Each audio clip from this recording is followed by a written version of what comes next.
What's going on, guys? Welcome to Dime Dropper 24-minute recaps, episode 30, I believe, or 31. I think it may be 31. Before we get started, please make sure to subscribe on all platforms, YouTube at Dime Dropper Podcast, Apple Podcast, and then follow us on Spotify. Also, make sure to follow us on social media, all platforms, Twitter, Instagram, and Facebook at Dime Dropper Pod.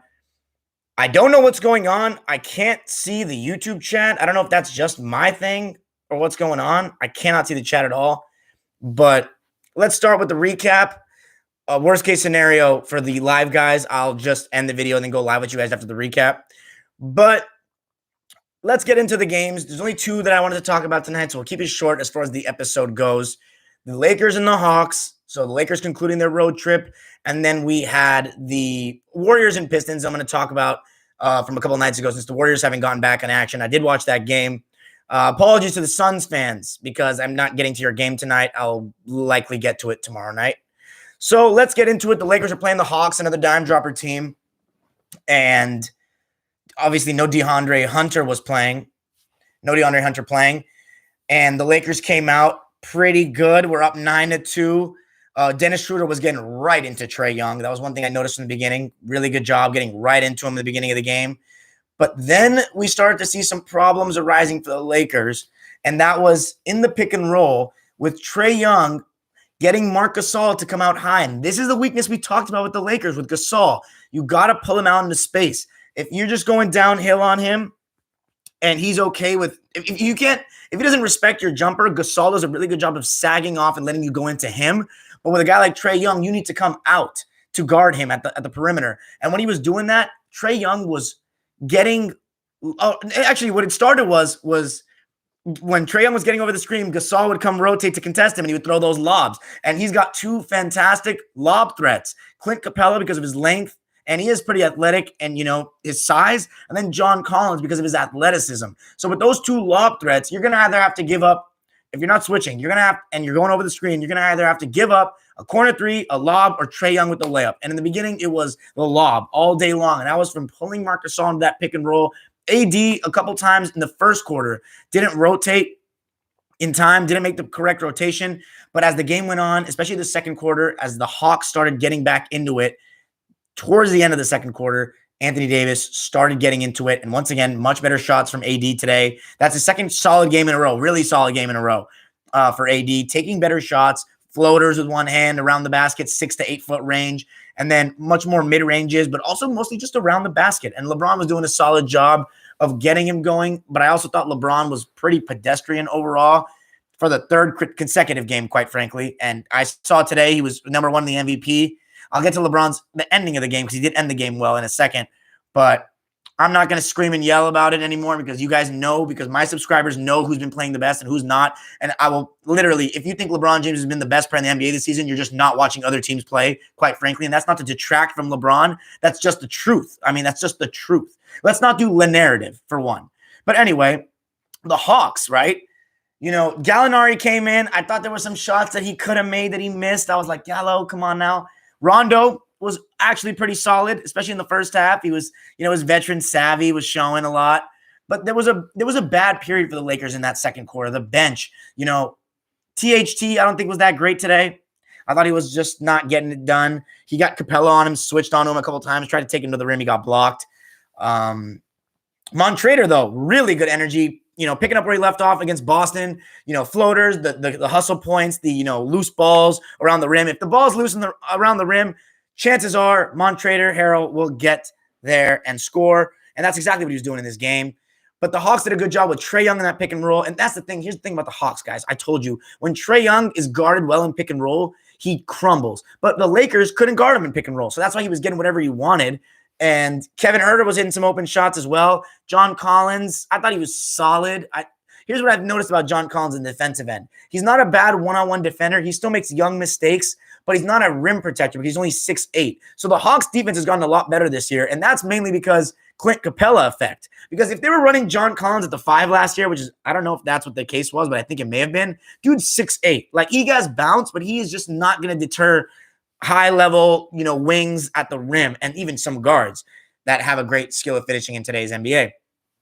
But overall, I thought that the Lakers went into halftime and close.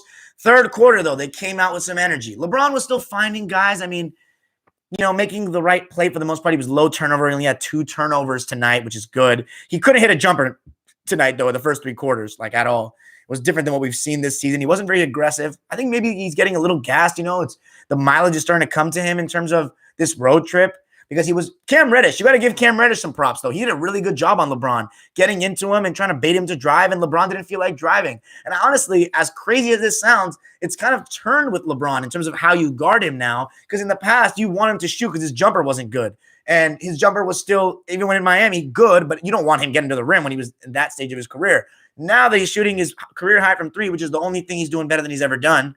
I don't know why everyone's acting like he's still getting better. He's not, but he's getting better at threes because that doesn't take athleticism, and his game is very largely built on athleticism. But he's still got the brain. I'll give him this, actually. The brain is improving. He's the older you get, and the fact that he has, you get older and wiser, but not many people have the ability to actually execute your older and wiser. And LeBron does because he's kept himself in such good shape. But KCP, let's go to him for a second. Have you guys noticed that he's better at threes, especially in the corner, than layups? Like, this dude, I could have made a full layup missed compilation from him this season, but I haven't done so because KCP's been a good player. So, despite the fact that he's better at threes than layups, seemingly, I wasn't going to trash on somebody that's been playing well, because that's the type of shit I hate on Twitter, when people take 1 or 2 clips of a certain individual and try to make it seem like that individual is playing poorly, when you're just not watching the game and you're just waiting for that moment to show, or maybe he just did one thing bad out of the other things he's done well.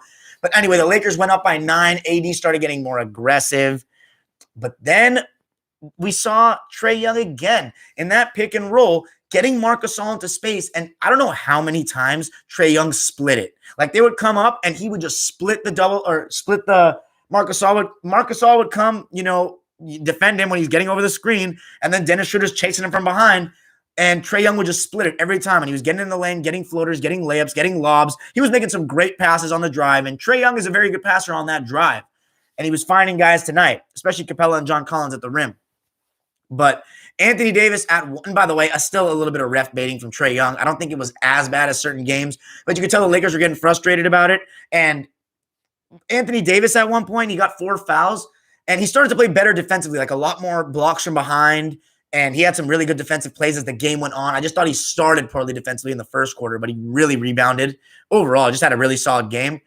But when AD got that 4th foul, the Hawks were just going, keep putting Marc Gasol in the pick and roll. And AD was not even playing defense because he was so afraid to get the 5th foul that Trae Young was getting basically whatever he wanted. I saw shooters. Solomon Hill was getting what he wanted in the corner. They weren't really out on him. So it made it for a really intriguing 4th quarter that we were heading towards. It was a 1-point game, but there was a run in the beginning of that 4th quarter that was sparked by one, and I'm going to say it, Alex Caruso. Alex Caruso is becoming one of the more, outside of Laker Nation, one of the more underrated players in the league, because I cannot even overstate the timeliness of the plays that he makes. That's the thing that never will go into a box score in a stat sheet. As I said, in Is the NBA Getting Better and Better? Go watch it. As always, it's almost at 1,000. Something that will never go into a box score is when a play is made. You may have 12 points, but if you had those 12, 8 points in the first quarter, then 4 points in the second, you don't score for the rest of the game. How much does that affect the game? When you have a timely charge taken like Caruso, or a timely steal, or a timely good rotation, which is what he was doing today. And then LeBron made a 3, Kuz made a 3. And here's the thing about Kuz, guys. He needs to be getting, the Lakers need to get him more involved. They can't just make him a grit guy that just comes in and rebounds and shoots a couple of open threes. Like Kyle Kuzma, and plus his playmaking has really improved in terms of when he's on the drive. Like Kyle Kuzma, I really in the beginning thought, Laker fans are overhyping him, but it's really gone the opposite way, where I think people are just undervaluing because of his stat decreasing, that he's not that great. And I really think that Kuz is a very underrated part of this team, and a part that the Lakers should do a better job of getting going. I thought Dennis Schroeder had a couple bad moments, very similar to the Celtics game, actually, where I thought he was picking up Trae Young a bit too high at times. However, and maybe some dumb fouls, but in the fourth quarter, Dennis Schroeder made some plays. He got to the rim. Overall, he had a very solid game, one of his better ones in a while. He's had 2 good games in a row, honestly, for me. This one was better offensively. He was much more efficient. He had 16 points. He was 6 of 10, and he had 3 assists. All of them were just fully created by the attention he got, wide open layups or open threes for his teammates. So legit assists, not those generously given ones. I was keeping track of them. But in the fourth quarter, the Hawks rebounded again, and it was mostly when Trae Young came in, and it was mostly LeBron being lazy. On the defensive end, there was a couple of times where the guys were getting to the basket, and usually I expect LeBron to chase down or try to pin someone because that's what he's done for so long, and he just was letting them score. A couple times Rondo, a couple times Reddish, a couple turnovers for the Lakers, AD in particular. LeBron also on the pick and rolls with AD, he wasn't attacking. Like he seemed, I'll say it, he seemed either tired or just not willing to do that because a lot of it was just him dribbling. And that's the thing about LeBron, guys. You guys need to understand, you younger guys, like getting assists is not the most unselfish thing in the world. That's a statistical category. So LeBron is when it comes to, if you want to talk about, not that there's levels to unselfishness in basketball. The first level is not caring about how many points you score. That's for scorers mainly, not wanting to shoot all the time and making passes. That's the second level. Then there's the third level. That's I don't give a shit about assists, points, or anything. I don't care about stats, period. That's the most unselfish thing you can do. And a lot of stars don't possess that in today's NBA. That's why I'm very high on Jimmy Butler, who I will talk about the Heat in a second. But anyway, LeBron was pretty poor, but as the Hawks came back and cut it down like one, Anthony Davis hit a nice floater, very nice, and then LeBron hit a big 3. And one thing I'll say about LeBron is I think he's been the best player in the NBA in terms of fourth quarters this season, closing out games. He's done a great job in that regard. And with that 3 and then the fast break, the Lakers came out with a big victory.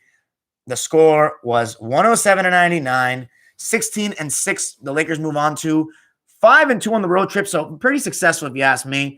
Anthony Davis was the player of the game for me. 25 points, 3 blocks, and a steal. Only 2 rebounds, but once again, there wasn't many times in the game where I was like, oh, AD, you should get that rebound because he was guarding John Collins, who for the most part wasn't around the basket. And that's the thing about bigs and rebounding in today's NBA. As I said, and once again, is the NBA getting better and better? Rebounds are just willy-nilly. They're not real rebounds. They just come to the player because it's long misses all the time. Like, straight up. LeBron, 21 points, 7 boards, 9 assists. I see the road scorekeepers aren't as generous with the assists. 5 of 12, 2 of 6. His shot was not falling. 9 of 11 from the line, so not bad in that aspect. But he made the timely plays. And he did make some good rotations as well, LeBron, in the first half. And I think 1 in the second half, too. Gasol, not good. This was probably his worst game of the season for me, honestly. KCP, 11 points, 4 of 13. He was okay. Missed a lot of open shots. Montrader, though, 19 points, 8 of 9. He even got a block, a nice one. But Caruso, 8 points, 2 boards, 2 assists, 2 steals, 4 of 7 from the field, plus 13. Again, Alex Caruso, the highest plus minus of any Laker. How many times have we said that this season? And by the way, Markieff Morris and Wes Matthews are starting to be taken out of the rotation. So just watch that out. And as we finish, we're going to go to the Pistons and the Warriors, and there's really not too much to say in this game except for the fact that the Warriors played a perfect game. Like from the start, their defense was alert. Andrew Wiggins really set the tone, getting to the basket, hitting contested 3 over Jeremy Grant. He hit one in the first quarter. I was like, okay. And Steph Curry creating all the havoc in the world, coming off screens for 3s, getting into the floater, taking guys one-on-one. I mean, that dude, top 5 player in the league for me, no doubt about it.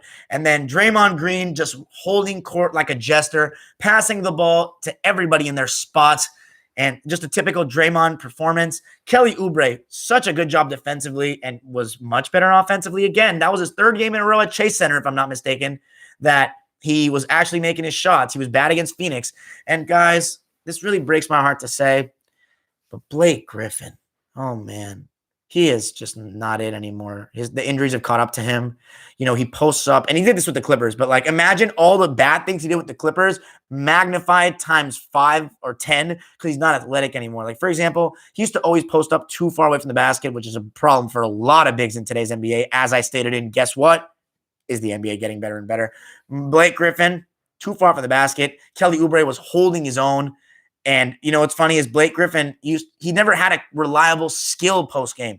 All he had was a solid turnaround over the right shoulder off the glass on the left side that was inconsistent, that he never went through as a go-to move. He would do it like twice a game, if that, and rough low, like, that's the move if Blake Griffin can develop it. But here's the thing about these bigs is, like, I don't feel like they don't have enough go-to moves where it's like, stop this shit. I'm going to keep doing it until you stop it. I think a lot of players don't have that mentality. Like, I'm going to keep doing this until you stop it. And then once you stop it, then I will adjust. A lot of players like, oh, I'm going to come down and hit a shot and I'm just not going to do it again. And that's not a relentless attitude in terms of scoring. But Blake Griffin, yeah, and he was hesitant to, get physical because they'd be soft as shit in today's NBA calling offensive fouls in terms of stiff arms in the post. At times. I think they give the perimeter players like Giannis and LeBron and certain guys Harden to shove off as they go to the basket, much more leniency than they do big men. But ultimately, Blake Griffin was posting up too high, and Kelly Oubre was taking the bumps and forcing him away from the basket, and he had no skill post game. And the Warriors ran away with it, 29-17 at the end of the first quarter. And then they just kept going. Wiseman came in and was showing he had a great spin move. 11 points for the youngin, 9 boards, 5 at 13. This game was over by the third quarter. I thought Damian Lee came in and did some great defense, catch and shoot. Jordan Poole had a good game, 16 points. That was his best game of the season, bar none. Andrew Wiggins, 20 points, 4 rebounds, 3 assists, and some great defense again, as usual. Andrew Wiggins has to be in defensive team consideration at this point. 25 minutes of play. That's it. Draymond Green, 28 minutes, 4 points, 5 rebounds, 6 assists, 1 turnover, plus 23. His stat line will never do him justice. They weren't even trying to go at Draymond on defense. It was funny. They just don't even attempt it. Steph Curry, 28 points, 11 to 17, 6 of 8 from 3. Are you kidding me? Never got to the line, but it didn't really matter. 5 boards, 7 assists, a little bit too many turnovers. Something I've also noticed with Curry, have you noticed that he's more comfortable seemingly passing with his left hand than his right? He's a very good passer with his left, but his right, he's very average. It's weird. Kelly Oubre, though, 18 points, 8 of 14 from the field, 2 of 6 from 3. A great win for the Warriors in terms of how decisively they won it. 118-91. They move on to 11-9. The Pistons are just not a very good ball club. But I'm going to say this about, by the way, Klay Thompson hopped on the broadcast. It was very enjoyable listening to him. Prayers up to Klay. A lot of people are making a big deal about his comments, which maybe were a little excessive, but at the same time, everybody's so freaking sensitive in today's NBA. Get over it. Their adversaries are on different teams. Klay Thompson saying that's not going to take Rodney Magruder out of the league. Get over it, man. Get over it. Klay Thompson, I enjoyed, though, listening to him talk. And, dude, that guy's a student of the game. He was talking about statues in front of the Chase Center because they were asking him, they were saying how, you, Draymond, and Steph are going to all have statues outside the Chase Center one day. And he's like, well, if I'm getting him, then that means we should also look at some other guys. KD, Rick Barry, Nate Thurmond. He was name dropping, man, run TMC. So, Klay's dad is, Showtime Laker, longtime radio announcer. So, Klay is a student of the game. There's no question. Basketball runs in the fam. By the way, I know I didn't watch the game, but I'm going to show some love as requested to the Charlotte Hornets for getting a huge win in Miami tonight in overtime. Gordon Hayward is a for sure all-star this season. What a resurgence he's had, the confidence he's been given with his new team. Will they make the playoffs? I don't know, but they're really competing, and you've got to give LaMelo Ball credit. That was my Rookie of the Year pick. He's looking good, and the Hornets compete, man, and they're a fun team to watch. They got a great broadcast team with Del Curry and extremely eccentric and exciting Eric Collins, and a very cute sideline reporter that I have a little crush on. Anyway, that's besides the point. Great win for the Hornets. The Heat. Jimmy Butler's back now. Tyler Hero's back now. No excuses. They can't be blowing games like that. I saw Jimmy's last possession settling for a 3. Since when has that been his MO? But anyway, big win for the Hornets. I would say for the Hornets, if they can fight for one of those play-in spots, that would be the goal. But at the same time, the Wizards, hopefully if Westbrook can continue to play like we saw last night, will start to creep up.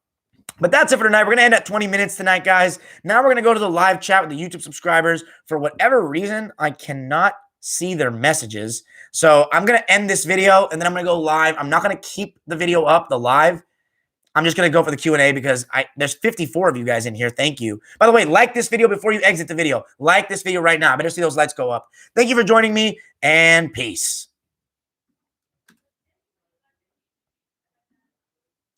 Likes. Come on. I can't see you guys yet, but just like it. Come on. There's 53 of you. That means there should be 53 likes.